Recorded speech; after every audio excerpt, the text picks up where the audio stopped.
Those are all good questions. I do think that parents today are almost, I don't know if I would say too involved, but they're sometimes involved in the wrong areas.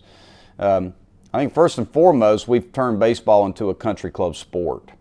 Parents will spend thousands and thousands of dollars to provide their kids with the proper equipment, the proper lessons, the travel ball team that's expensive. They're spending a lot of money on baseball, and you're right, they want a return on that investment, which is a scholarship. Whereas I think the kid needs to have some investment on his part.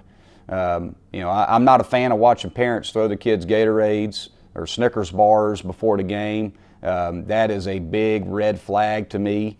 It's a big red flag when I see a dad carrying a kid's bat bag or a mom carrying their bat bag. I think if there's a question to be asked of the coaches, the young man needs to ask the question. I think when it comes to baseball time, parents need to step back and let the kid develop their relationship and ask the questions to the coach. I think oftentimes the parents speak on behalf of the young man, and how are we going to develop the next generation of leaders if they can't stand on their own 2 feet and speak for themselves? And I think that's where we're getting it wrong, is we are, as parents, trying to control every move of our kids in this day and age instead of letting them fail, letting them learn. How do you learn? You learn by failing. Let them make the mistakes and let the coach them.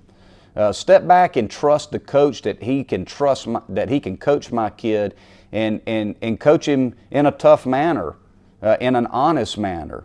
I think that's important. I think we had it right. When I was coming up, the coach did his communicating with the player, and the parents kind of stepped back and then may ask their son after practice or after the game, hey, what did coach tell you? And, those types of things. But, I don't know. I think that parents should be involved in helping their sons when it comes to finding the right academic school, the right community, campus life, the things that truly are going to matter, a degree when it comes to visiting schools, their academics and their social life. That's where parents need to be involved. When it comes to baseball, drop them off and let the coach, you trust the coach. You have to trust the coach is doing his job and trying to help your son or your daughter develop as a player and as a person. Let them do their job and pick them up when it's time to pick them up.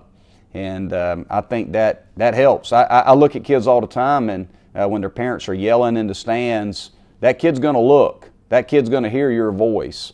And the more pressure you put on him, the worse he's going to play.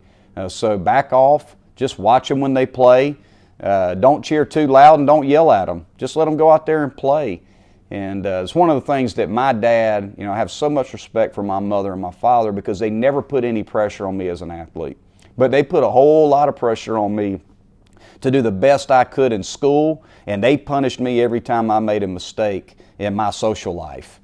When I did the wrong thing, I got punished. And when I made bad grades, I got punished. And they cared about me as a person, and they cared about my academics. And baseball was going to take care of itself. And oftentimes, I think we've got our priorities a little bit wrong in that regard. It was a blessing to get a scholarship offer when I was coming up. And I think oftentimes now it's almost a foregone conclusion that, if he plays for this team, he better get a scholarship offer. So we got to develop them as young people and focus on their academics and let the sport take care of itself.